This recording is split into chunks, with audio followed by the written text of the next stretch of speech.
All right, good evening and welcome to the June 5th, 2025 meeting of the Milford School Committee. This meeting is being broadcast and recorded by Milford TV, and copies can be obtained at the request of this board or through central office. We'll start tonight with Emmy Janssens. Hi. Hi.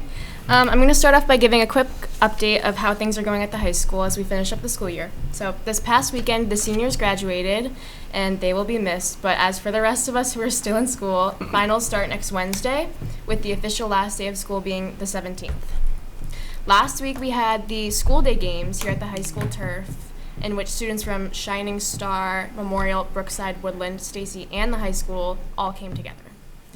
The music department has had some past busy weeks. We had a successful spring awards concert and pops concert here at the high school, and we also played music for many important events such as the NHS induction, senior awards, and graduation. Next, I would like to share some highlights from our athletics from this year that Mr. Boucher asked me to share with you. So the boys baseball team is still in the playoffs and actually just moved to the Elite Eight after the win tonight. Boys swim, wrestling, and boys volleyball were all titled Hawk champs, with wrestling also being named state champs. 15 of our teams made playoffs this year, with the boys tennis team making playoffs for the first time in 24 years. Some notable athletes and their achievements are Andrew Rivera reached 1,000 points in basketball and also set the all-time record for most points scored. Mikey Boulanger finished his high school wrestling career as an undefeated state and New England champion. Aiden Baum set the record for most wins in MHS wrestling history. John Aruda, Taylor Feliciano, Sean Pierce, and Aloy Akipo all won state championships for track. And lastly, the unified teams all had great seasons, with the unified track and field team qualifying for states. Now we're just finishing up classes and looking forward to a great summer. But next, I would like to speak a little bit about the elephant in the room. So as you all know, a member of our school community who is very valued was detained by ICE this past weekend. But it warms my heart to say that this has brought the community here at MHS together like I have never seen before. It was refreshing to see so many people put their differences aside to support our classmate. Students made t-shirts, posters, pins, and banners in support of Marcelo. Even the Taunton team wore t-shirts at the volleyball game this past Tuesday in support of Milford. Overall, I think it was a bit of a reality check for all of us, but I also think it was super heartwarming to see how the town came together to support one of our own. And we are so glad that Marcelo is home. Thank you. All right, fire away. What are you looking forward to most in the summer? Just going to the Cape with my family and my friends, spending some time down there. Both of my siblings are home this summer, so it's going to be nice. All right, that seems easy enough for tonight. Thank you for coming. Thank you. Thank you. Good job. All right, that'll bring us to, the MHS Student Recognition for the Liberty Mutual Innovation Award. And we're going to have Mr. Rob Knapp come up and present.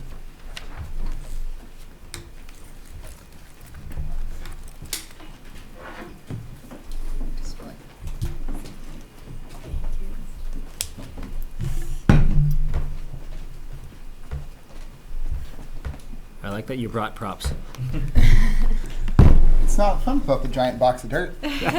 Sounds good to me. Thanks for coming. Good evening. My name is Jessica Zaleski. I'm the assistant principal of House A here at the high school. I'm pleased to be here tonight representing Principal Otlin and Milford High School to share some information as we honor Aloy Okipo and Maya Santos, who's here joining us tonight. So my colleague Rob Knapp will speak a little bit about the award that they won, but as a way of introduction of Aloy and Maya, I just want to share some information that Mr. Galmini, their guidance counselor, wrote in their letters of recommendation. So Aloy Okipo has distinguished himself through his academic dedication, resilience, and character. Aloy has consistently demonstrated a strong work ethic and a willingness to push beyond his comfort zone. What sets Aloy apart is not only his academic diligence, but also his respectful and thoughtful demeanor. Aloy listens intently, asks insightful questions, and contributes meaningfully to discussions, enriching the educational environment for everyone around him. He consistently sets high standards for himself and remains undeterred by obstacles, and is a student of exceptional character and capability. Maya is a standout with a weighted GPA of 4.6, excelling in rigorous courses including AP Physics and AP Calculus.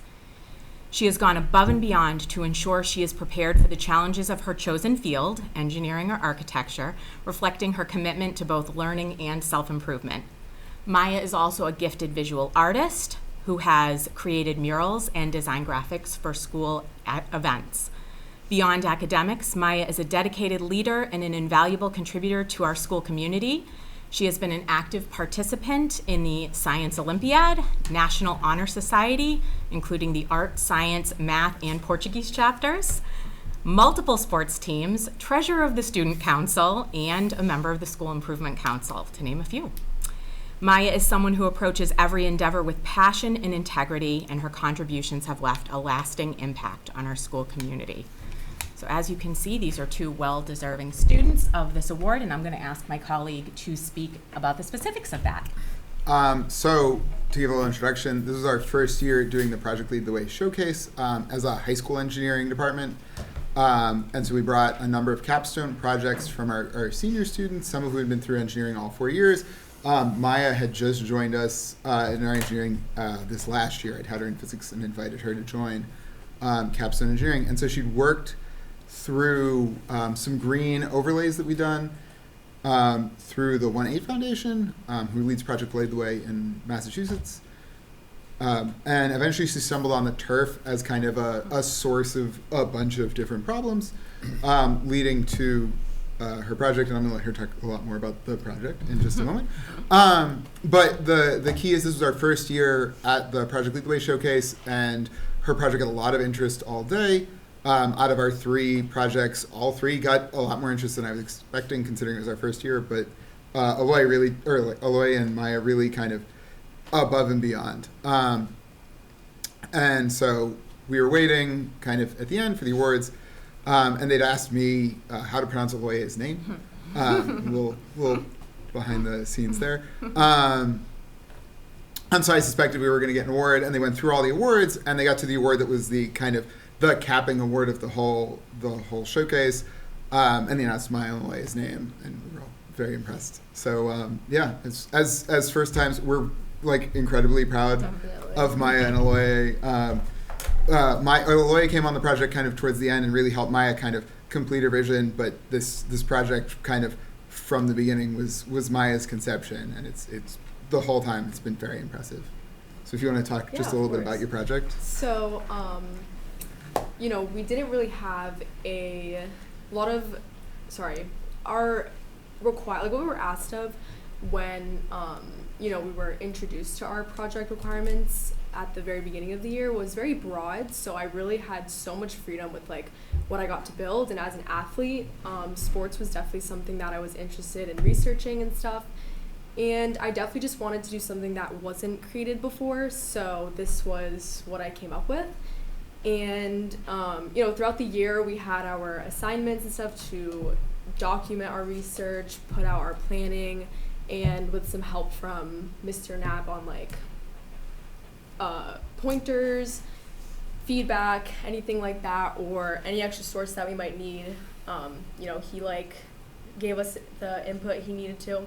And as the year progressed, it was a little bit of like a slow and steady thing, and then eventually we got to ordering our products and everything, and then I started building the project. This is the model I came up with, and right here, and it was a bit stressful, but it was really an interesting experience, especially with my classmates, or even watching my fellow classmates build their projects as well was really interesting, and especially coming into the class, not kind of feeling behind, especially since this was my first year, was a little bit scary, but it honestly was just an insightful experience to learn and grow.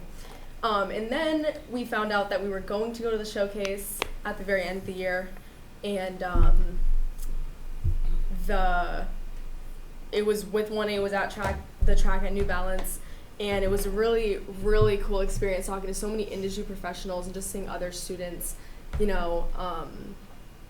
projects, ideas from all around Massachusetts. It was awesome. Even little kids who I feel like I got to inspire.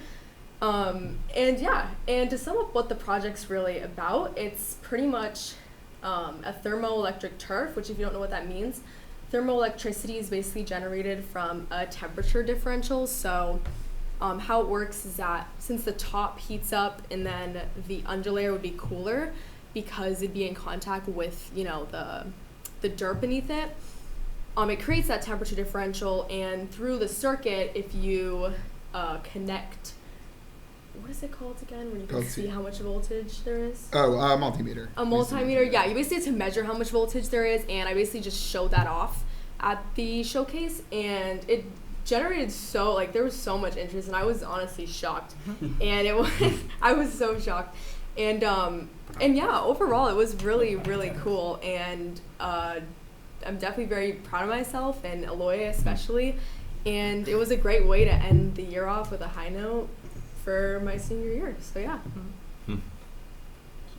Also, if anybody knows any patent attorneys working on a recent high school graduates budget. I was going to say the first thing that crossed my mind was, man, that could really help with snow and ice in the spring and fall, Yeah. if you can translate that. Yeah. Anybody have any thoughts or comments? I was gonna say, I came to the art show and you had it presented there.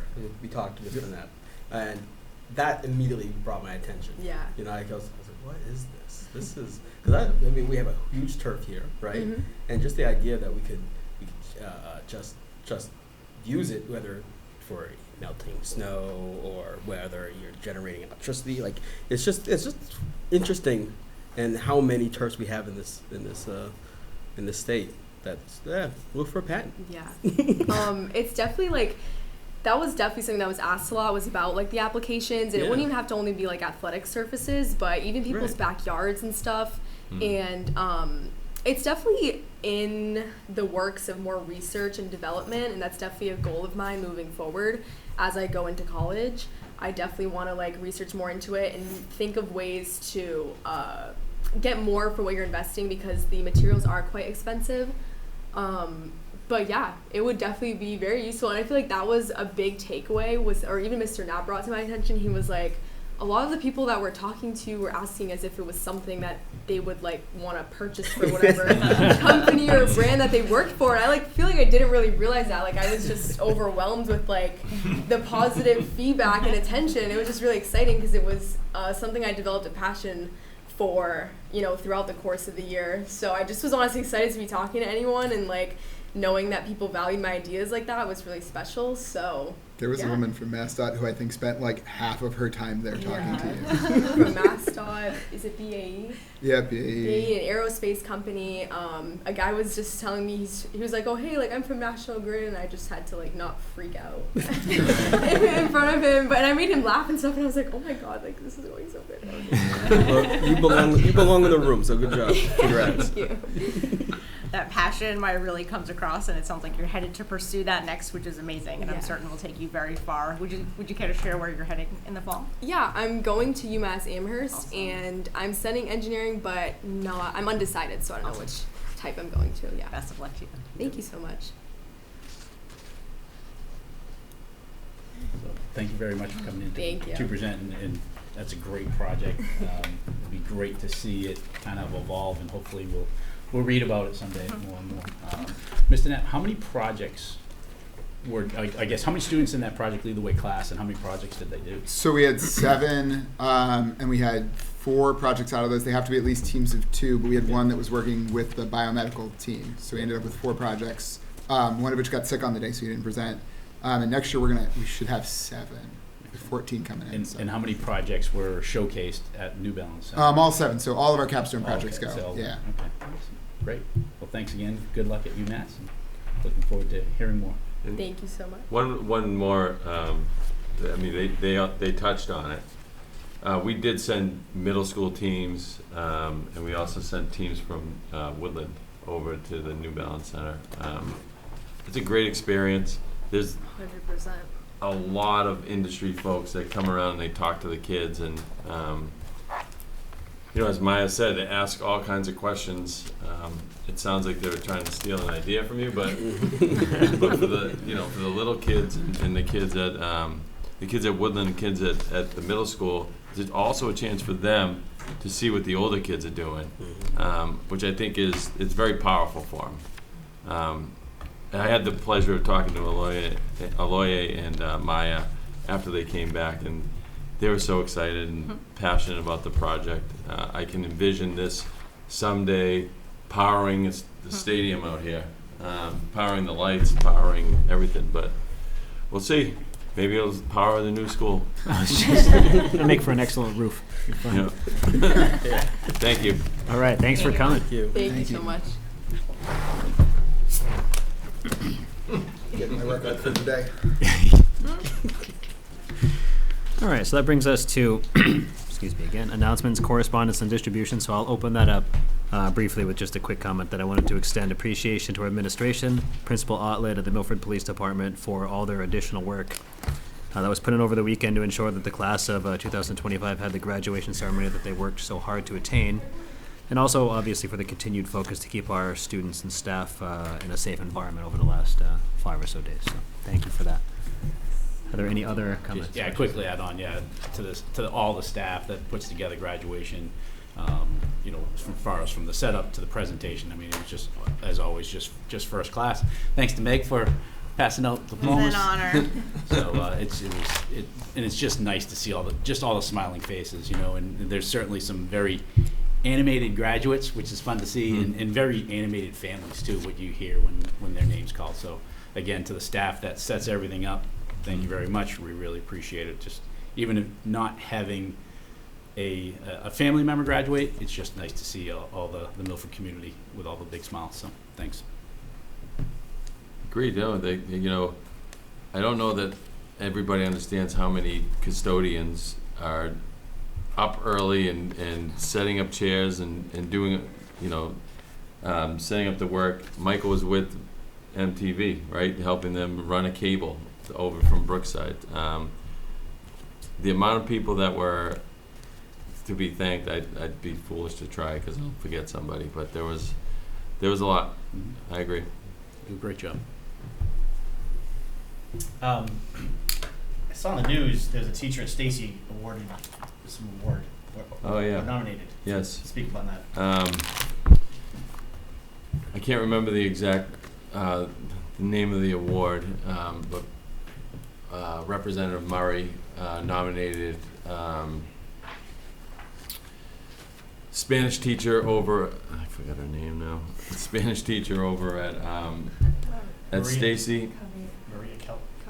Yeah, Maria Cabello.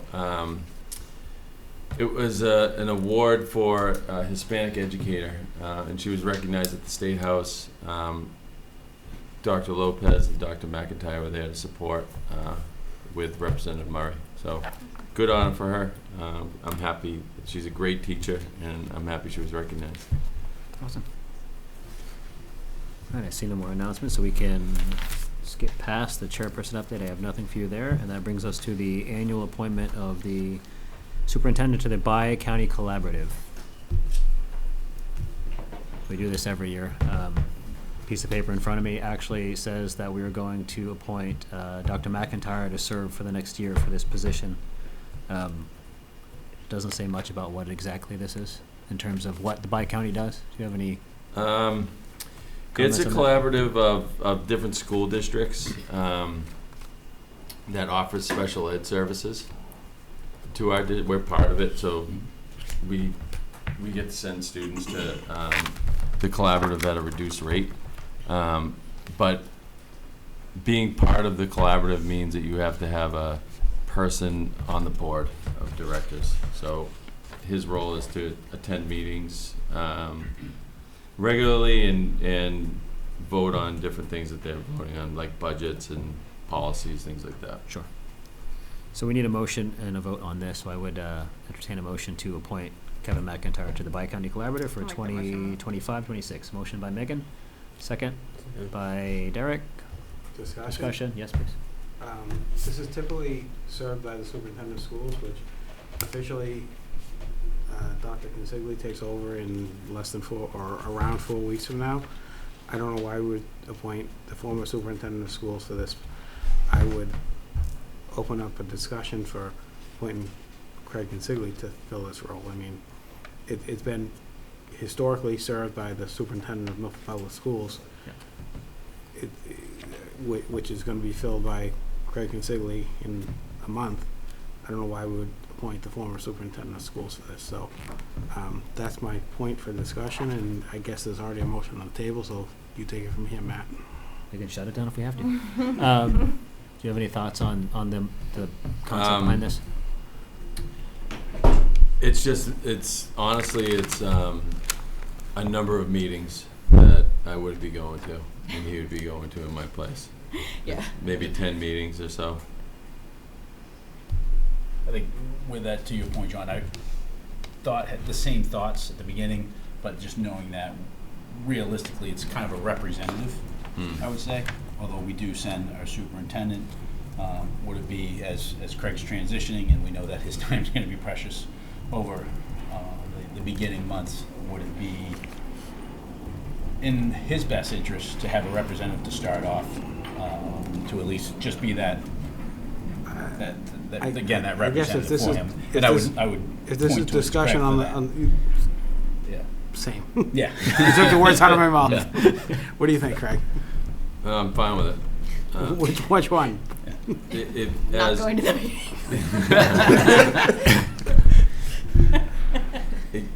I've discussed it with Dr. McIntyre. I do think it's in my best interest for him to sit on that board for another year. Fair enough. Further discussion? I see none. All right, motion by Megan and second by Derek to appoint Dr. McIntyre to the Bi-County Collaborator for 2025-26. All in favor? It's unanimous. Thank you.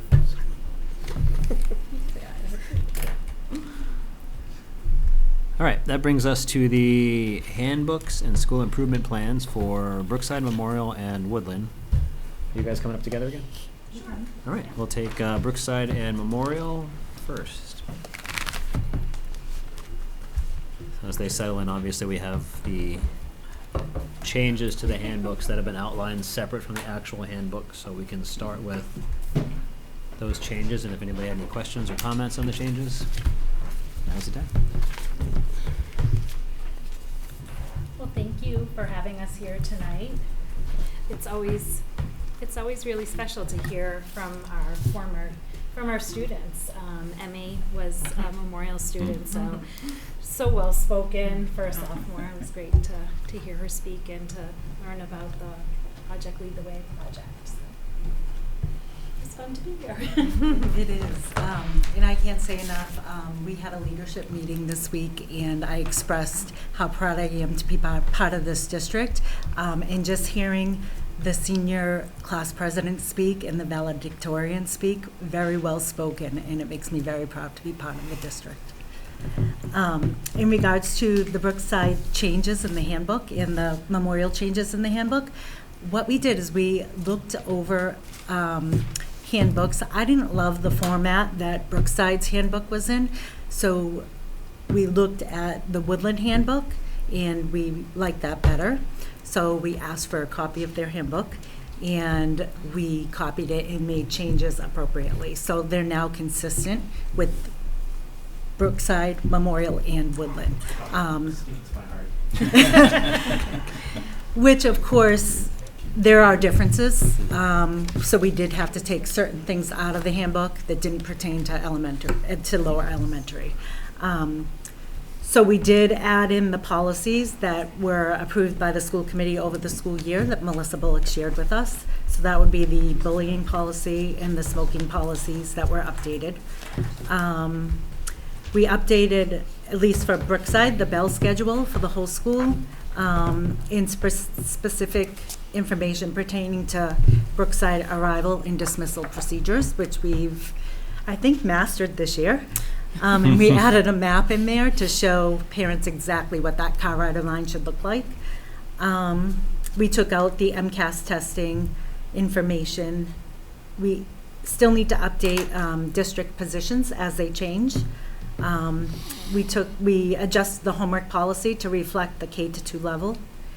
And then we updated information for Title IX, Title VI, and Title VII. And both schools put in the dual language information for the dual language program. and updated the tobacco policy. Things that we're looking at for next year that might potentially change are things that have been in there for a while, but we didn't feel comfortable changing them because they're actually department-based. So there's information in there about busing and about the health and nursing department that I think need to be looked at by the department heads. For example, there's still the page in there to fill out for a free and reduced lunch, even though everybody gets free lunch. Again, I didn't feel comfortable taking it out, but I want to consult with those department heads to take it out. We have to update the bus routes for 25-26 and staff updates as we fill positions for next year. And, to echo what Vicki said, our two assistants worked on this. Samantha Hannon and Nicola Ansdell worked on it, and we appreciate Woodland sharing their handbook with us. Like Vicki had said, we took it and adapted it to our needs at our school and updated more specific language about what things look like at our buildings as well.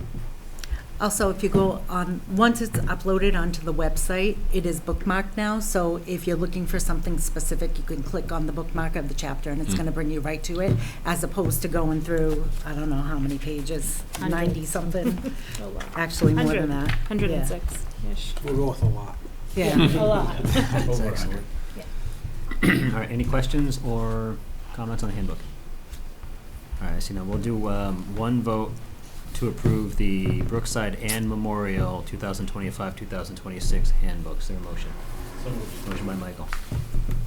Second by Chris. His hand moved. All in favor? It's unanimous. Thank you. My hand was going up as Meg's was up. I was looking in your direction. I didn't know which direction. I can't see both of you. All right, let's move on to the school improvement plan. I guess we can start with Brookside since that's at the top of the list. Sure. So the Brookside School Improvement Plan was a 3-year plan. So it's going to continue this year and then the following year. We did make some adjustments to it. So we have 3 goals. The first goal is pedagogy, teaching, and learning, which aligns with the district's strategic plan. Originally, the goal focused on teachers implementing high-quality instruction and high-quality material. We adjusted it to focus on student performance instead, so that we want to ensure that the final outcome is showing student growth. So we changed the goal to reflect that. We originally had placed numbers on the benchmarks as measurement, and we also changed that because we want to see, as opposed to throwing out any random number, we want to see continuous growth across the 3 years that we're carrying out this goal. Also, we were looking at all 580 students at Brookside. We're looking at their iReady scores. We're looking at their Heggerty scores. We're looking at their foundation scores. We're going to continue looking at all those student scores, but we want to zone in. So we're going to use the class of 2037 moving forward and really looking at those scores as growth, because now we can compare the grade moving forward, where before we're comparing 2 different kindergarten classes, and again, it's like comparing apples to oranges. So we changed that as well. We did not see the increases that we wanted to see in scores, but we did see increases. So students making typical growth in overall reading scores was increased by 10%. So typical growth is what we would expect students to achieve in a year. Stretch growth is students closing in that gap. So students that are behind grade level, catching up, going past that typical growth and getting closer to grade level. We had 3% more students show stretch growth in the area of reading. In the area of math, we had an increase of 8% making typical growth and an increase of 4% making that stretch growth. So although it's not as fast and as much as we want, it is showing that they did make growth. So for next year, we're adding action steps because since we adopted the EL curriculum, we want to ensure that our teachers get the proper professional development that they'll need to implement that. And we're going to continue with professional development with intellectually preparing lessons. So we're going to have the teachers unpack each unit and show them exactly what they need to do in the classroom in order to make gains with students. Additionally, we want to continue to increase that active collaboration and communication and engagement in all classrooms. In the work that we're doing with Dr. Shiraki Hawley on culturally and linguistically responsive teaching is allowing us to do that. So it's teaching the teachers protocols to use to really get that engagement of the amount of students in class that are participating up. So that's a third action step for our first goal. Do you have any questions on the first goal? Yeah, how is, I don't know how to say his name, but Dr. Shiraki Hawley. Yeah, how is he related to this effort? So I know he's done a number of presentations here. Yeah, so how is he involved going forward? So he is sending in representatives, his colleagues, and each school has called a cadre, which is a team of teachers that are working on binder studies that he provided for us. And then his colleagues come in and they observe the teachers for 40 minutes, and then they meet with them directly after to give them 20 minutes of feedback on how to increase that engagement in classes. And they go in and observe each of those cadre members 3 times. Okay, thank you. I capture that all, Craig? All right. Good job. Good job. Our second goal is teaching and learning in equity and access, which incorporates MTSS, multi-tiered system of support. So overall, we want to ensure that all of our students will be provided with specific academic, social, emotional, and behavioral supports and interventions. Some of the benchmarks the action steps that we're adding is to track attendance and review data weekly with our office team meeting. One goal that it was a fail this year was to lower the chronic absentee rate. As opposed to lowering it increased. I think that there's a couple different reasons for that. I think the immigration enforcement laws definitely play a part in that. We've had many families reach out and express that they are scared to send their students to school. So I think that has an impact on it, as well as the kindergarten mandate that it's difficult to enforce attendance for kindergartners when it's not mandated that they come to school. So that we're noticing that our kindergarten absences are what's really raising our numbers up, our chronic absenteeism. So one thing that Brookside did this year is I partnered with Victor and Dale to send out letters to all of our kindergarten families that had chronic absenteeism and invited them to come to a meeting to help educate them on the importance of school and attendance. It was somewhat well attended. Again, I can't mandate that they come, but I highly suggested that they did. We did find that after that meeting, the families that did come, the students were coming more consistently. So what I'd like to do with that is hold a meeting for every single grade level with Victor and Dale to educate our families. So that's one of the action steps that we added, but also we want to identify the students that are chronically absent, and it's a huge undertaking for one person or 2 people. So to expect Victor and Dale to just wrap this up in lower chronic absenteeism, it's just not going to happen. So what we want to do is form those rapports with the family. So once we identify the the students, we're going to divide them amongst our office team, which consists of myself, Dr. Ansdell, school adjustment counselors, the special ed team chair, the EL coordinator, and assign everybody a certain number of families. So when those students are absent, we'll reach directly out to the families to form that trusting rapport and hopefully get them to understand the importance of coming to school on a consistent basis. We also created a triangulation grid this year, which was broken down by grade level, but also by classroom teachers. So classroom teachers had a way to track all of the assessments that they do with students with reading and math, and use that information and that data to use flexible grouping and to identify students that need interventions. We're going to continue that. We didn't start that till February of this year. The teachers really bought into it and loved it. We also used it for placement for next year. And the teachers asked if we could start that right away in September this year. So we're going to do that as well.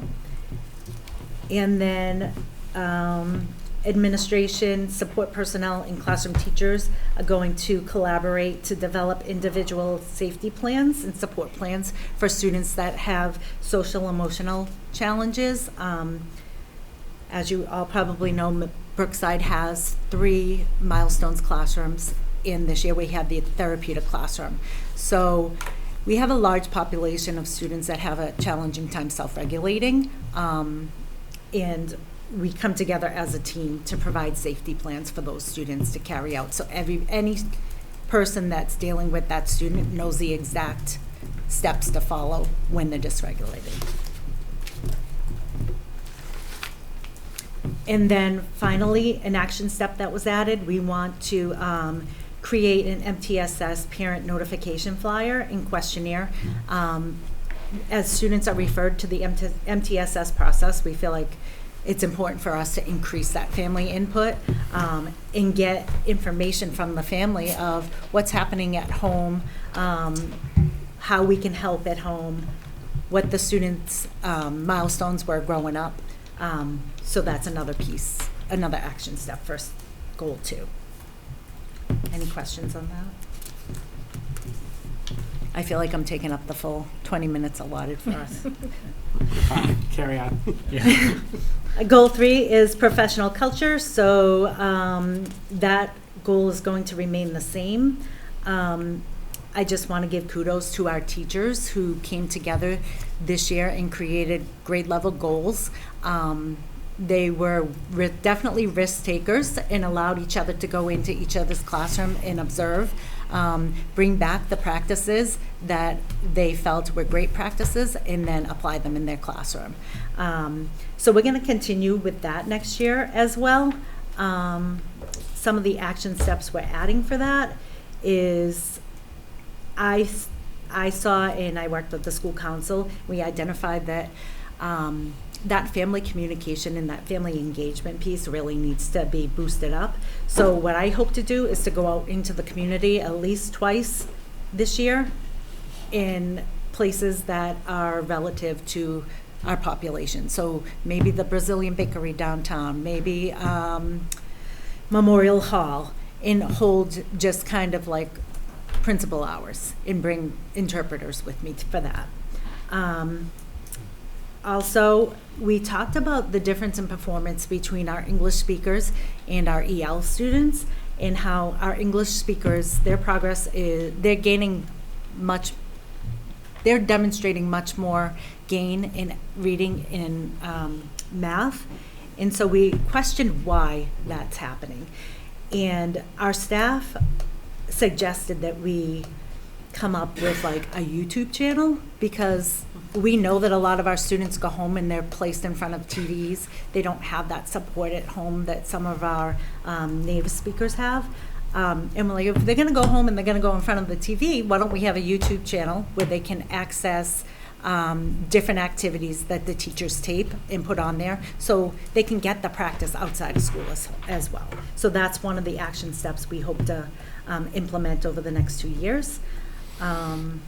And then our instructional coach is working hard with our team. She reviews the norms at every staff meeting. They identify norms that they need to work on as teams.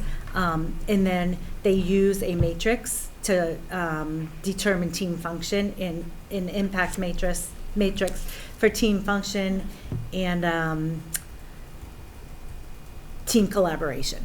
So you can work well together as a team, but you might not be making that progress that you want to make. So they're reviewing that every year too, and we're going to continue with that this year.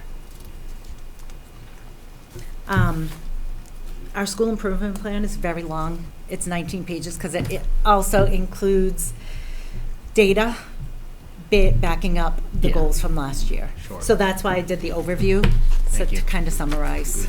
Does anybody have any questions where we are there? I don't have think we some have to go through general all that. commentary, Matt, Please, and yeah. unfortunately, Dr. Consigli, it's headed your way.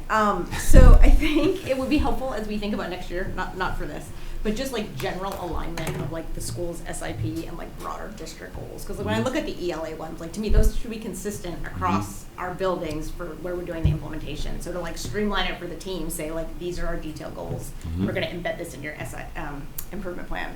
I also feel like a few years ago we did a really good job, so they all looked and felt the same. And I feel like we've really sort of maybe shifted from that. So if there's a way to create a little more alignment there as a user, it'd be super helpful, particularly incorporating prior year action plans.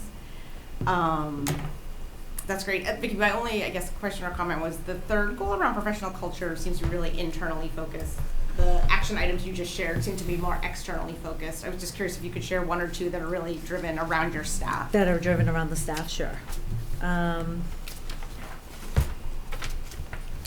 maybe I pulled one off in regards to feedback, which I think is a great idea. I was just curious if that's going both ways, like obtaining feedback, seeking feedback, kind of how that's helping to build culture. Yeah, so we always have the MCIEA survey for staff. Yep. We look at that. We discuss that during staff meetings. The staff feedback, we're always sending them out surveys and then sharing the feedback with that. Again, I didn't want to touch on everything because I'm taking up too much time. We did Ghost Walks this year, so that's an internal thing. So our staff walks through the school when there's no students there to look at the environment and identify areas of strength and areas of growth. And then we come back again as a staff and we discuss that. So teachers are giving feedback to other teachers on what they think is working and areas that we feel we need to work on. Awesome. So maybe a measure of success there is in some ways around like the feedback from the MCIA data in terms of how that's evolving over time. That might be one we can add that is really like a data point metric that provides some info. Yep. And then we had staff members that participated in CLE, which is a program to internally train or internally prepare teachers for that next level of administration. So we had 2 teachers participate in that, and Nicola and I both took one of them on as a mentor. One of them next year will be one of our curriculum team leaders, and she wasn't prior. Great. The other one is already a curriculum team leader, but they've also really facilitated a lot of the PD through that as well. Okay. And so we're using more staff members to provide professional development for the staff. So it's not just our instructional coach. Awesome. Thank you so much. That's great. Real quick, thank you very much. I know there's a lot that goes into this, a lot of hours, a lot of collaboration, so I appreciate that, and thank you. I'm glad to see the family engagement side. I know that every year when you guys come in to present, I always ask, how many parents were able to help in this process, and I know that's always a struggle. So it sounds like through that community engagement, hopefully that keeps spearheading things as we've get more and more comfortable post-COVID, right? And re-engage. And then just quickly, so the YouTube channel, which I think is a great idea, is that just an idea right now, or have you started to lay the groundwork of how that's going to develop? It's an idea right Okay. now. Yeah. So every year we talk about potential professional goals for educator plans, and we try to share ones that we feel would be appropriate and would help us gain what we want to gain within our school. So that will be one next year. But that, again, that idea did come straight from the teachers. I cannot take credit for that. That's great. at No, all. yeah, sure. So I'm Right, hoping that some whether- teachers yeah, will the, adopt it. Some high school students, as it becomes a project there, or our partners at MTV, so. Yeah, that would So be I think great. it'd be great. So that's why I wasn't sure where you're at, but I just wanted to offer that up. So, Yeah. But thank you. We're going to really kind of try to recruit and encourage. And talking to some teachers today, there's so many goals that teachers have, but they identify one educator goal and one student learning goal on their educator plan. And I said, this doesn't have to be your goal, but you could contribute to it. So even if it's not your goal and you want to do read alouds or you want to do letter sound identification, you could do that and hand it into the teachers that have adopted that goal. So we're hoping to pull more teachers in. Good. Great. Yeah. Any more on the Brookside plan? No? All right. All good. Thank you. Why don't we grab a vote to improve the school improvement plan for Brookside for 25-26? So moved. Thank you. Motion by Michael, second by Chris. All in favor? Unanimous. Thank you. Lisa. All right. Nice job, Vicki. Sorry, I took up on you. You're good, you're good. So our school improvement plan is a one-year plan. It has been a one-year plan for the past several years, and we've debated kind of making it a 3-year plan, but we just weren't quite there yet. We're quite there yet for this upcoming year. So our plan has 3 priority areas that are correlated to the district strategic plan as well. Our first one is around teaching and learning, very similar to our goal last year around teaching and learning. This year, I don't know if everybody knows, but Dr. Consigli has brought together the central office leadership team with each of the school leadership teams, and we meet, we probably met 6 times this year or so, part of the time was spent looking at our past improvement plan and beginning to talk about our next year's school improvement plan. And we, as a goal, we really said we want all of our students to be proficient readers and mathematicians. So to get there, some of our key initiatives next year are professional development on high-quality instructional practices, systematic monitoring of our foundational skills reading block. We will be adopting a new program, Expeditionary Learning, and we'll be doing unit unpacking and aligning the units to our standards. We'll be continuing on some level with our Fishbowl Math Classroom support and development. I'm not sure if everybody has heard about the Fishbowl classrooms at Memorial, but it's something that we want to continue to grow on some level at Memorial, as well as continuing with our Heggerty phonemic awareness curriculum. So that's around our around our teaching and learning first goal.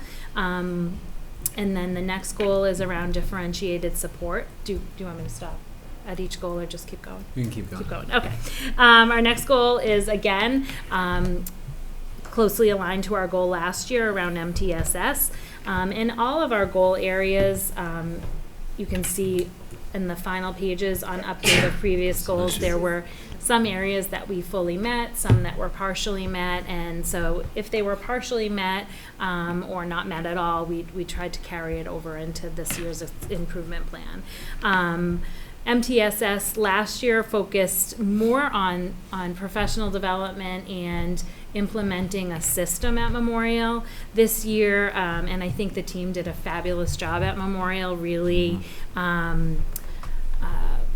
creating a system for MTS review and work with teachers. This year we were able to get our MTSS meetings, our reading intervention support, and different supports all on a 6-week cycle. So every 6 weeks we were, the team was reviewing data and bringing back in groups of teachers to talk about their students. So everything we were doing and will continue next year, really trying to get ourselves on a 6-week cycle for MTSS, but also other areas as well. So we want to continue to improve our MTSS process through training for the school year. Again, you'll see the 6-week data cycle reviews for students and analyzing their data. One piece that was developed as the course of the school year went on was the data that teachers were bringing to the meetings. We're really it happened over the course of the year that teachers were coming with more and more data and what we were kind of expecting and needing. But next year we're really going to focus on that and make sure that teachers are bringing the data to those meetings. And also with the process, we were able to utilize staff, not classroom teachers necessarily, but support staff specialists for providing small little doses of differentiated instruction. So we all have a 20-minute morning meeting block built into our schedule that our classroom teachers are responsible for running that meeting, but some of our specialist teachers, our reading intervention teachers, special education, EL teachers, didn't have a teaching responsibility necessarily at that time. So our team built a schedule so that those teachers could provide just 20 minutes of intervention for students. So we saw some really great data, just looking at one second grade group that we targeted, we were able to see some increase in their skills after that 6 weeks intervention. So we're going to be doing more strategic deployment of our support staff and really just giving like one skill to work on during those 6 weeks. And we saw some great success with that as well. And then our third goal is culture around a sense of belonging.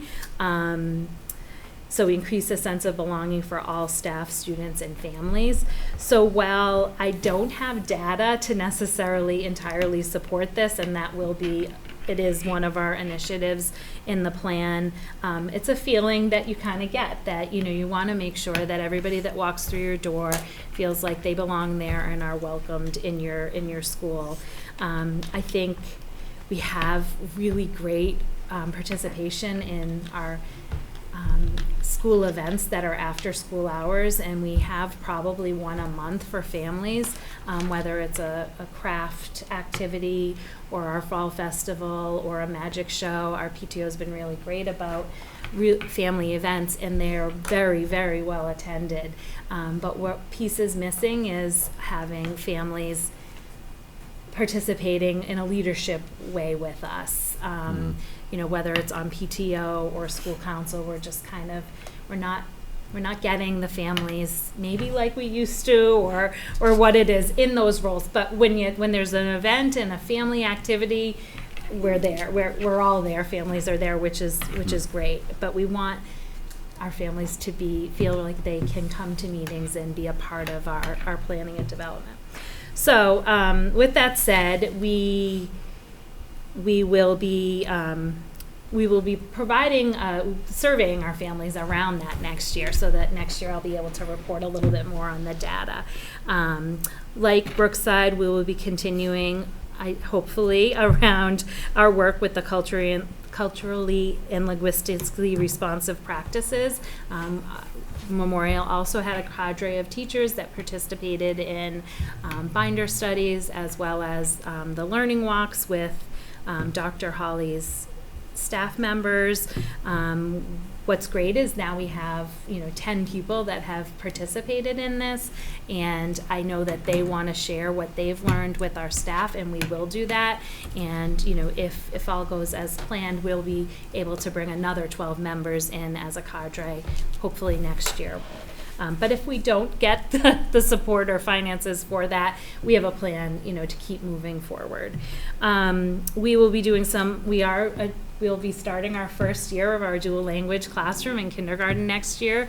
We have 44 students that are enrolled in our kindergarten classrooms, and we are planning to do some whole school professional development around the dual language classroom and kind of what the pillars of that program are and what that will look like.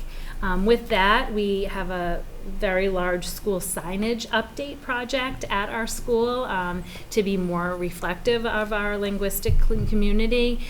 So we've looked at every single sign at Memorial School inside and out and made a plan to either update or completely remove and replace.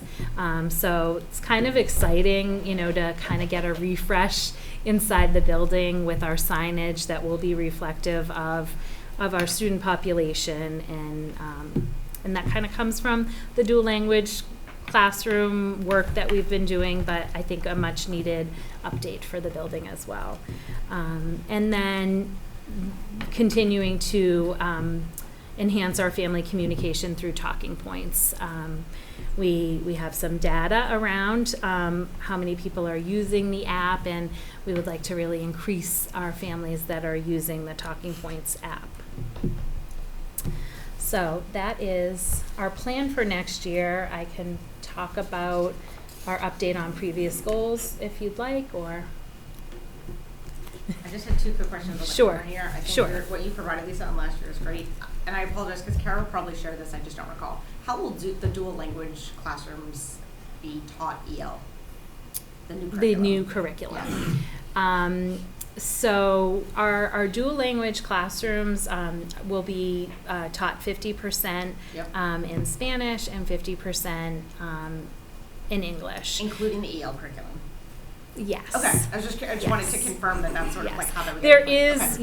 yes, and there will be an additional curriculum that we're learning specifically around Spanish language content. Okay, excellent. So yes. So for next year, we're just starting with kindergarten. We have a little bit of time to develop, first grade and then second grade. But for kindergarten, essentially math will be taught in Spanish, and we have the materials. Illustrative Math has that curriculum and program in Spanish already. So math will be taught in Spanish, and ELA will be taught in English, and science and social studies and other are kind of split. It's challenging to get the 50-50 because we do have a Spanish-speaking teacher, but our specialists aren't necessarily Spanish-speaking, so it's kind of a balance when scheduling and planning to make sure that we're meeting that 50% mark. And I know that Sam Hinnant has been like super engaged in the schedule, and I know working with Craig and the other assistant principal to come up with a schedule for next year. And 44 was the max number we could have, correct? So we totally filled the seats in that Yes, program. yeah. I mean, we had thought, let's start right at 22 per class, which is a little bit higher than our typical beginning of the year for a kindergarten classroom. But the thought is, we want to maintain a classroom of, 40 kids moving forward, and families may move, it may end up not, anything could happen through the years of the program. So we started high with kind of the thought that it may or may not be for everyone, or someone may move. But Thank you. Yeah, so we're full and excited to get started. Yes. Any other questions or comments on? Just quickly, thank you very much again. We know how many hours, so thank you to you and your team for putting everything together and presenting tonight. Thank you. So we do have the updated goals from last year. If anybody's gone through them, do you have any immediate questions right now, or do you want to go through them more? No, we good? Yeah. All right, then we're looking for a vote to approve the school improvement plan for 2025-26 for Memorial. No, Megan beat you this time. Motion by Megan, second by Michael. All in favor? That's unanimous. Thank you. All right. Thank you. Thank you guys for coming and presenting. We will now go on to the Woodland Handbook and School Improvement Plan. So Matt, can we just back up just for a second? Not back up, but just for a clarifying point for future, can we get from the administration or anybody, either principals or the administration, what exactly Dr. Holly's role is within this curriculum, and I see them leaning heavily on it now, which I understand that he presented multiple times over the past 3 or 4 years, and my understanding was that it was grant funded. But can I get or can we as a committee get some clarification on what his role is, what he's doing for us, on a high level explanation? Sure. Not for tonight, not for tonight's conversation. That's why I didn't interrupt these presenters, but I'm a little confused as to what his role is within our district. Awesome. Noted. All right. Hello. Thanks for coming. Thank you. So I know I haven't really had the opportunity to sit in front of the committee for quite a while since I was introduced as principal at Woodland. My name is David McGovern, and I've had the honor of serving for this year and hopefully many more to come as principal at the Woodland Elementary School. And I'd like to give a large thanks to the school council, faculty, staff, and leadership team, both of the district and Woodland, for their support in the proposals to the handbook and the school improvement plan that we'll be presenting this evening. We have handbook first, is that right? Yeah, we have the changes listed out on a page or so here. So Yeah. we can have them go through them, or if you guys already did, and if you have any questions, you can come towards David. No questions here? No questions? All right. Well, if there's no questions, we can get right to approving the handbook if that's the case. So I'll look for a motion to approve the Woodland handbook for 2025-26. So moved. Motion by Chris, second by Seconded. John. All in favor? Unanimous, thank you. So we can move on to the improvement plan. Okay. So for the Thank you Woodlands. for having such a good model, by the way, for the other schools to follow. I just wanted to give a shout out to that. Sorry. Thank you. Well, I'm resisting the urge to sarcastically say I changed everything. But yeah, absolutely. So looking at the Woodland School Improvement Plan moving into fiscal year 26, the plan is comprised of 1 3-year goal and 2 1-year goals to really hopefully move and drive some change that will make the student experience better within the Woodland community. The first goal that we have proposed in our school improvement plan is built around the implementation of the expeditionary learning curriculum. In year 1, the goal is for us to really be seeing students accessing grade level or higher text in all learning environments throughout the day. This includes for our students who are learning English, our students with disabilities, and our general classrooms across the board. Over the course of the 3-year plan, our intent is to see growth and achievement. Woodland is a very high growth school in terms of we see our students make significant strides each year in math and reading, in learning English, and in almost everything that they do. We're really looking here to target achievement, where we've had some positive movement there, but that is where we would like to see the most. It's hard to say growth and achievement because growth is one metric and achievement's another, but really looking for those achievement scores to increase over the 3-year implementation through that work. A key foundation of this is a successful implementation of the program. One thing that you'll actually see throughout my plan has been talk of increasing time during the school day for students to collaborate, for teachers to collaborate in preparing high quality lessons and adapting their instruction for their students. And that is something that I've planned for through the scheduling process next year at Woodland to double the amount of common planning time that our teachers have to do that work and to have the conversations about data and to do what's necessary to move this forward. So that really kind of summarizes that 3-year goal, with the first year being making sure our students are accessing grade level materials, with the hope that year over year we see our achievement scores increase and hopefully a rise in the number of students exceeding expectations on standardized assessments. Our second goal builds on work that's been ongoing at Woodland and that we've had some success with, but we're not to the point yet where we're satisfied. And that is reducing the chronic absenteeism rate at Woodland. Moving into this year, or when I wrote this document, we had significant improvement. As of this morning, the numbers are a little bit more updated as I looked at them. The school itself is running about 4% better with our absenteeism rate this year, and our English learners, who were our student group with the most challenges are actually 7% better as of today than they were at this time last year. It was 5% at the time I created this document.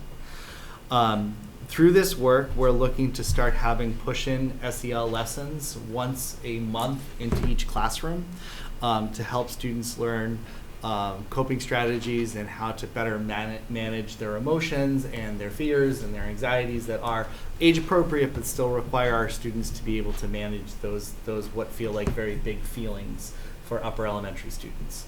Our counseling team will be running these push-in lessons. They'll be pushing in once a month during the students' WIN block, which is their intervention block, trying to do as much as we can to focus that during our consult weeks. The reason we're trying to focus those lessons into the consult weeks is that's when our interventionists are doing consultations instead of running intervention, which means that the students wouldn't be missing those services when we offer that. Through the year, we look to create a common language that all of our faculty and students can use to have conversations, routines, and practices installed throughout the course of the year to hopefully not only improve our attendance, that's to us a very quantifiable thing that we could put in our plan, but we're also hoping informally to see an increase, a decrease in the amount of dysregulation that we see periodically from students throughout the school day.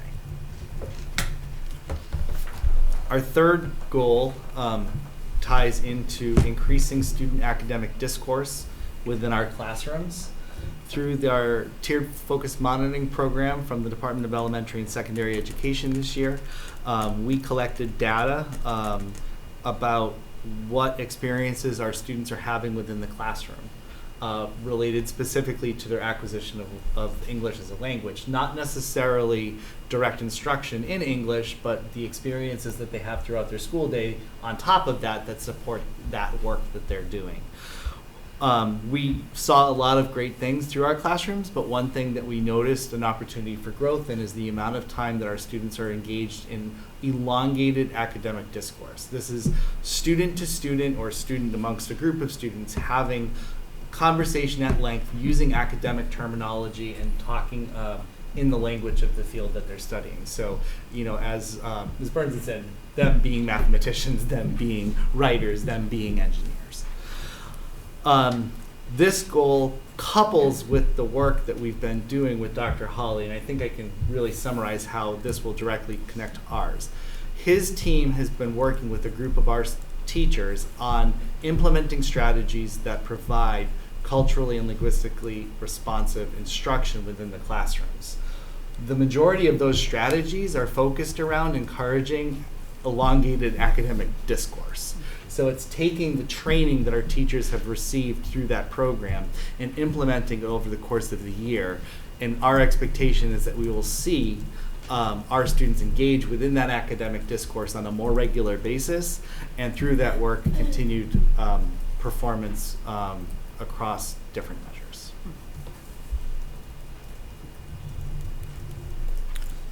I just have one quick question, sorry, Matt. Yeah. So thank you for all this, it's super helpful. And I don't mean to hone in on this one because I know it's been like a repeat goal, Dave. On the absenteeism in MTSS, do we track like reason? Like, is there any reason codes? Because I would imagine there's so much data. Obviously, we know it demographically, but are we able to get to like the why? So we've done a lot of work with this, and I personally, as a professional, have done a significant amount of work looking at chronic absenteeism. Typically, what we find is the students who are really chronically absent are the students who find something tough at school, or something, or tough trying to leave their homes. When I talk with educators, and a lot of people will go into like, well, these people went on, this person went on a trip, or this person had this, or this person had that. The profile of the chronically absent student across schools in the United States is pretty consistent. It's the kid who misses 2 to 3 days a month, typically Mondays and Fridays. If you miss 2 to 3 days a month, you're going to be chronically absent over the course of the school year. And between kindergarten and your freshman year in high school, you will miss a year of school. So typically, what we find is that the student who actually becomes chronically absent is the student who they're running into that situation of it's more comfortable for the child to stay at home. We're keeping students home more on a regular basis and getting to a level of school refusal within that realm. Our finding, in my experience, is that we have conversations with families and parents, but we be open and honest. And I'll be honest, one of the things that I've gotten the most leverage out of, and my team this year has gotten the most leverage out of, is trying to de-escalate some of the conversations about student absenteeism, because my personal belief as the principal is that somebody's going to take their child on a once-in-a-lifetime vacation and miss a week of school. Fair, so be it. That's not going to result in the chronic absenteeism that we're seeing. Absolutely. It's the continual pattern of missing 2 to 3 days a week that really builds into it. It's super helpful because that really explains why the action items are what they are, which is kind of where I was going with it. So that's a really helpful context. So thank you for that. I also just want to say thanks for showing up at the third grade strings concert. I think it's awesome that you take an evening out of your personal whatever to be there to support students. Thank you. It was a great performance. It was. Shockingly, no. They're great. So if I can just ask you a question or maybe make a statement. We've had a lot of discussions here about chronic absenteeism, and I'm not so sure that I'm not convinced that the cause and effect is that a student's absent. That's the reason for the poor performance. I think there's more things going on in students' lives that are leading to the absenteeism, that are leading to maybe underperformance, than just not being here. I've used this example before. If our student representative missed Monday and Friday, I'm sure she'd still be in the top 10% of the class. I think there's more. I don't think there's you can just attribute it to that, and I know I don't have anything scientific or statistically to support this, but I think our students have more challenges. It's not just easily quantifiable as they weren't here Monday and Friday, so they're not doing well in school. I think they have, again, bigger challenges in their life. Well, not bigger, but equal challenges in their life. And I agree with what you're saying, but what I do in my experience as an educator then is that it is a cumulative effect. There are students who can go through things that no young person should go through, or have to have a major surgery, or have something like that. It's the pattern that we need to get ahead of with absenteeism is when it's year over year over year. The number of times in my career I've turned around and looked at students in 5th grade, 6th grade, 7th grade, 8th grade who've missed more than a year of school, it's pretty concerning. So, but there's also that cumulative effect, because it starts oftentimes as other problems. So it could be similar to what you're saying. A child who struggles to read is more likely to school refuse because it's more comfortable to be at home because they're not doing that. And when we look at truancy reduction planning, which is one of the things I did mention in my details here, that's one of the things that we're trying to really account for, because you're sitting down with the child, you're sitting down with the family, and you're trying to get to the crux of why is this not happening. And when we look at our students who are also struggling to achieve, it's having those same conversations. We come up with plans that our students engage with in intervention. We have students with IEPs, we have MTSS plans. And to your point, it's trying to get to the crux of whatever those problems are.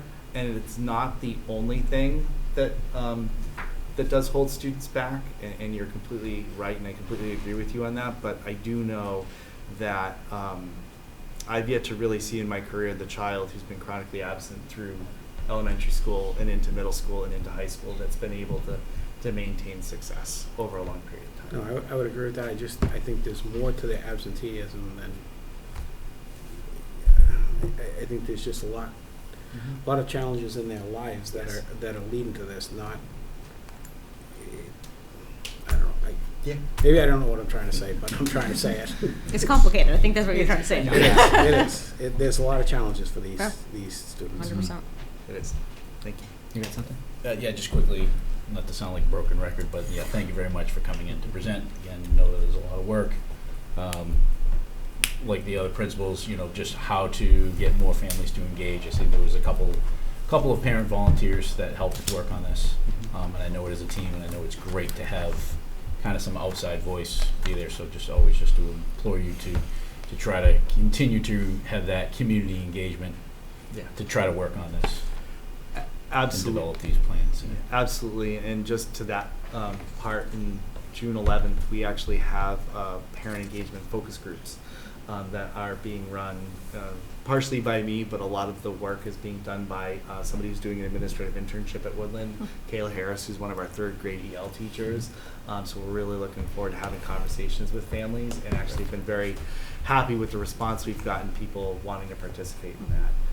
Because we do feel that those focus groups will give us more information than we're getting from surveys. So. Well, and again, thank you for your first year, finishing up on your first year, so we appreciate you being a part of our Milford Public Schools community. Thank you. It's been a great year. All right. Nothing else? Excellent. We did not vote on that, right? We're looking for a vote on the Woodland School Improvement Plan for 2025-26. Motion by Megan, second by Derek. All in favor? Unanimous. Thank you. Thank you so much. Thank you all. All right. Open up.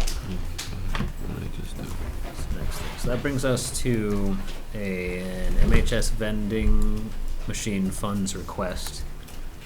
So this request is coming from Principal Otland. The total is $4,750, and in the packet he breaks down the 6 locations that are all student facing that he's looking to distribute this money to.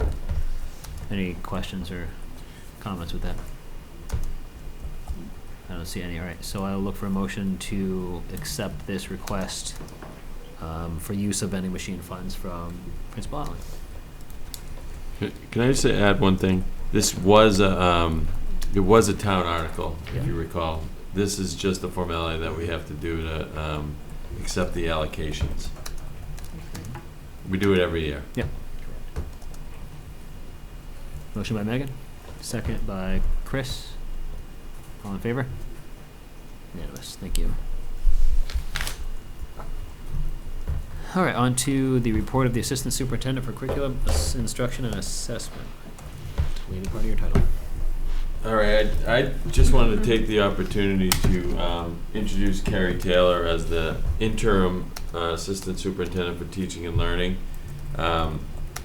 If you notice, we've changed the title a little bit, only so it rolls off the tongue a little easier. It's the same job. I appreciate that.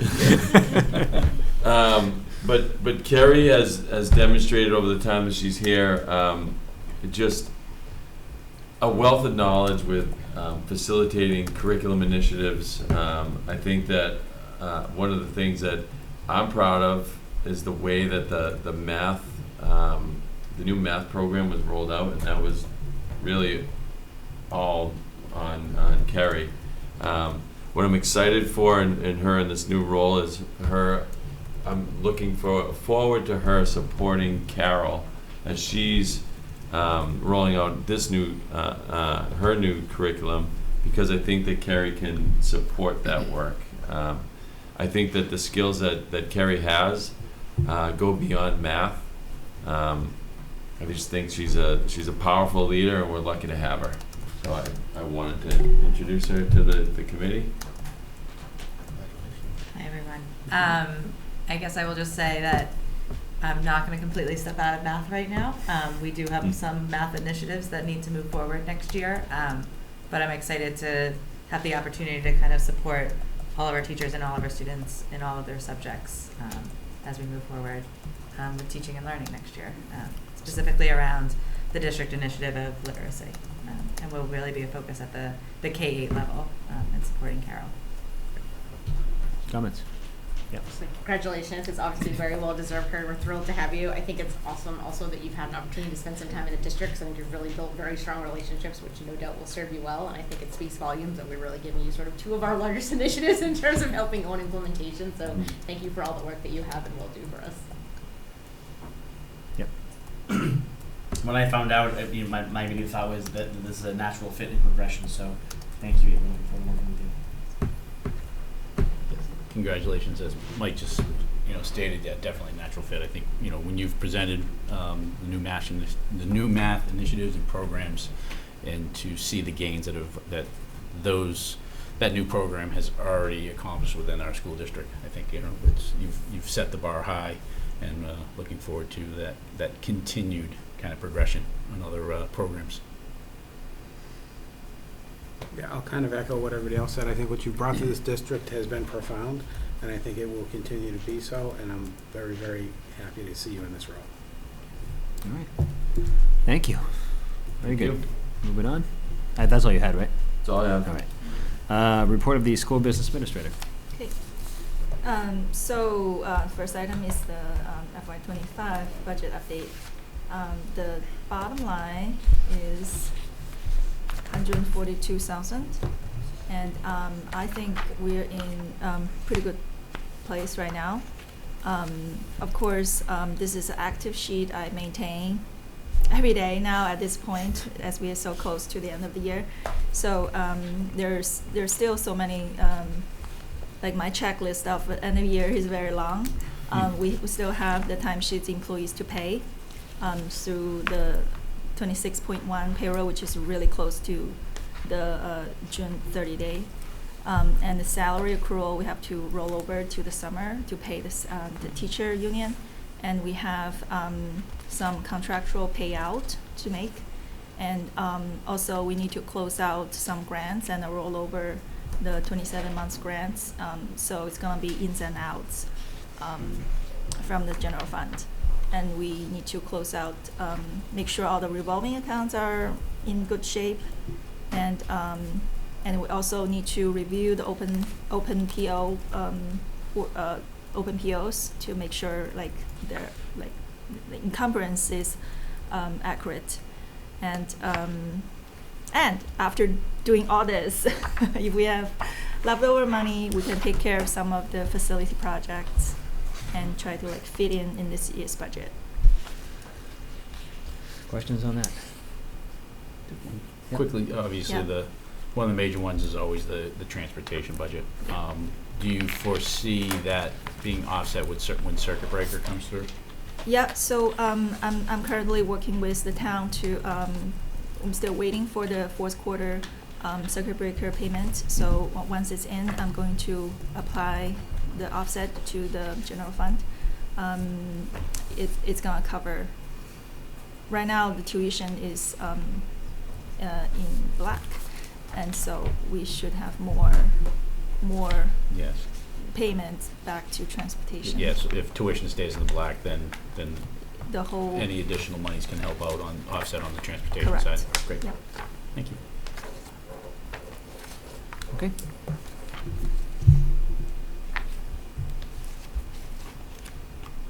Good job. Thank you. Thank you. Almost there. Almost there, yeah. All right. All right. That brings us to the consent agenda. Do you guys have the top sheet of the warrant? Yes, Okay. would you like it, Mark? Please. Thank you.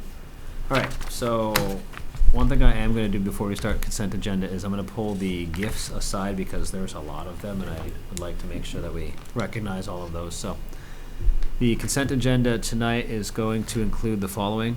It's the approval of warrants. There are 31 of them totaling $2,391,466.73. It's the approval of minutes from the May 1st, 2025 FY26 budget hearing, the May 1st, 2025 regular meeting, and then the May 22nd, 2025 working session, and also professional development in the amount of $23,581.76. Motion to approve the consent agenda. Motion by Michael, second by John. You got me when I was looking that way. All in favor? It's unanimous, thank you. Good job, Matt. That's only the second one all year, it's beautiful. All right. I did my part. Thank you.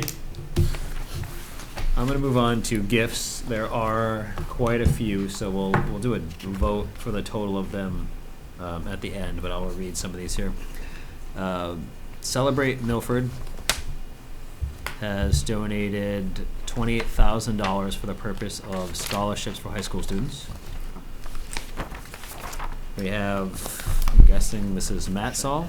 The purpose is for multilingual literacy for Woodland in the amount of $500.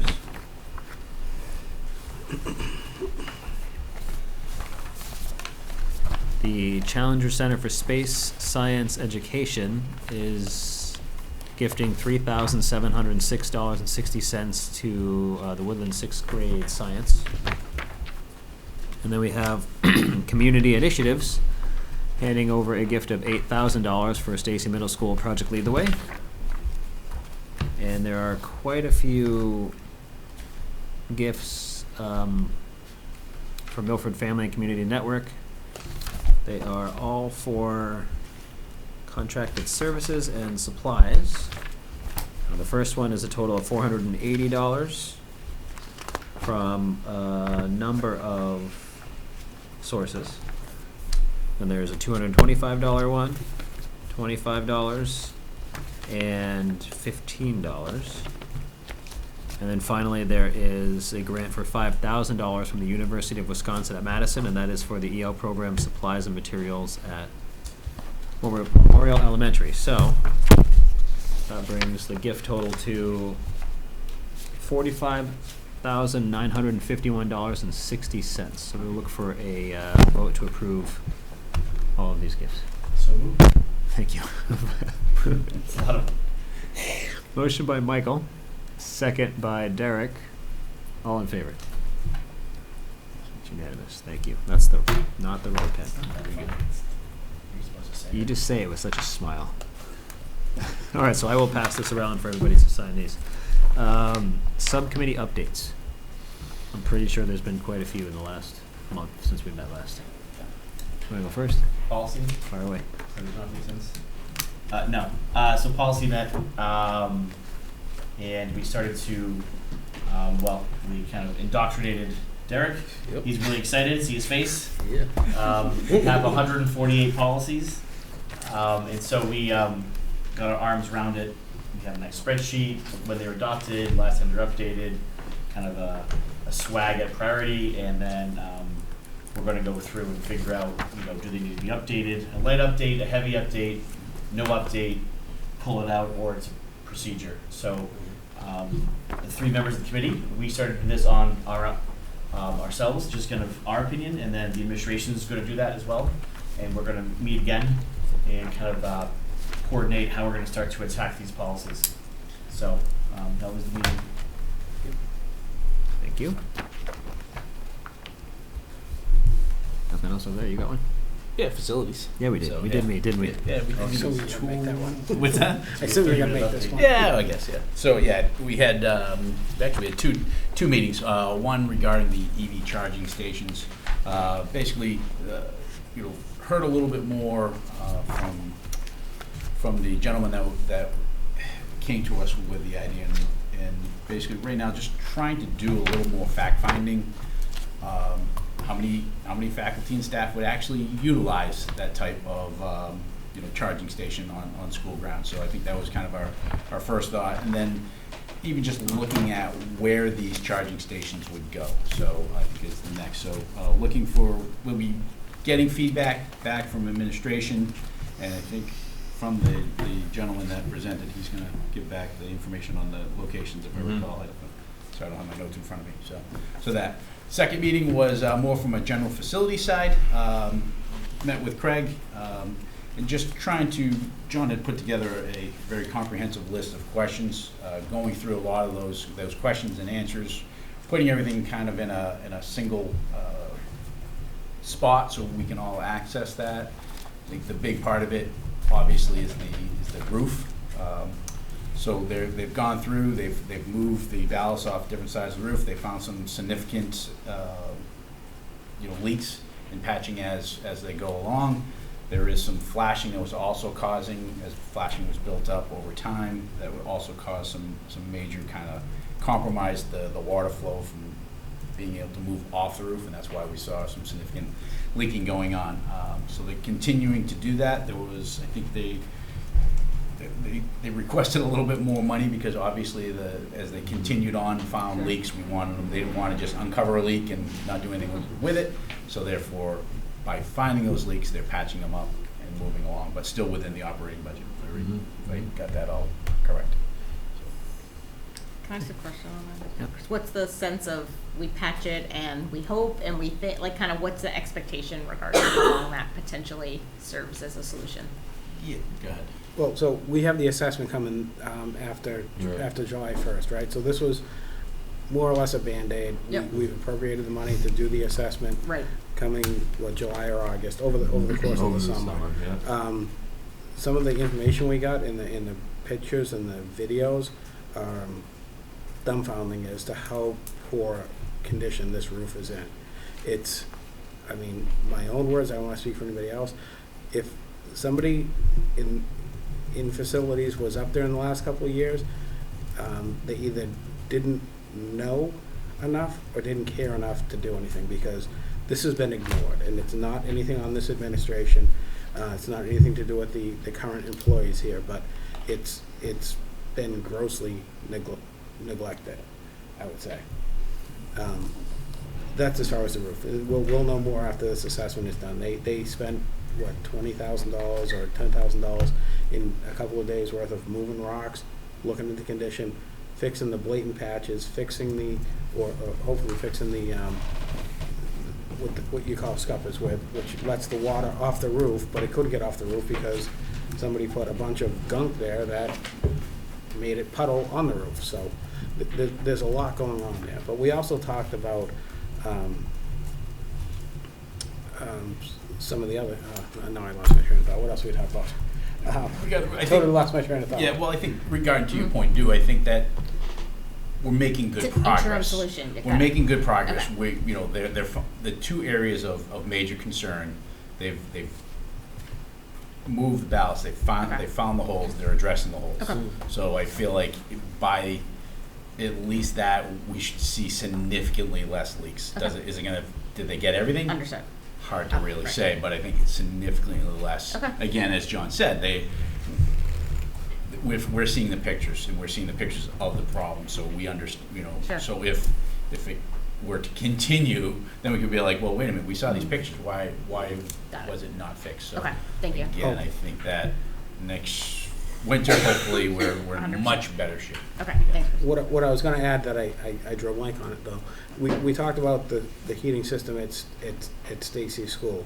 We talked about some other facility problems, and we've gained more traction and more things coming forward. I think in the last month, more or less, than I've experienced in the last 8 or 10 years. So I'm very optimistic that we're going to get things done that we haven't been able to get done, that we've heard. I mean, teachers, students, parents, everybody complain about air quality, temperatures in the classrooms, and it's finally getting addressed by facilities in the administration where it clearly hasn't been before, which has been a significant source of my frustration.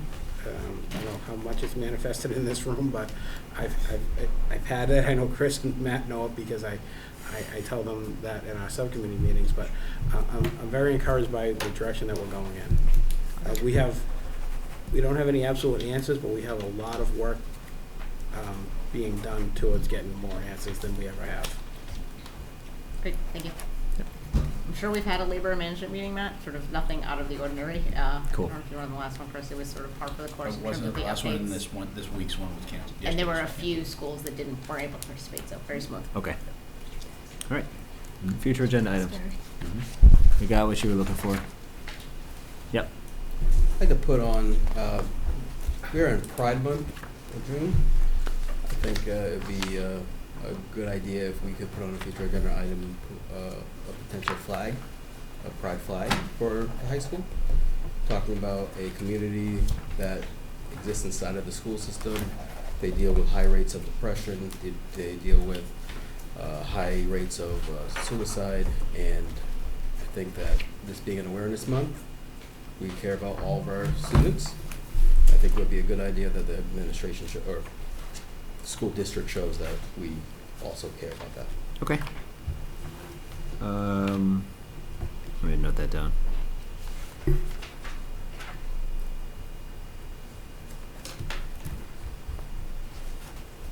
May chat with you, Craig, on that one before we put on a future agenda item. That may just be something that I think we direct at Principal Outland to see about. All right.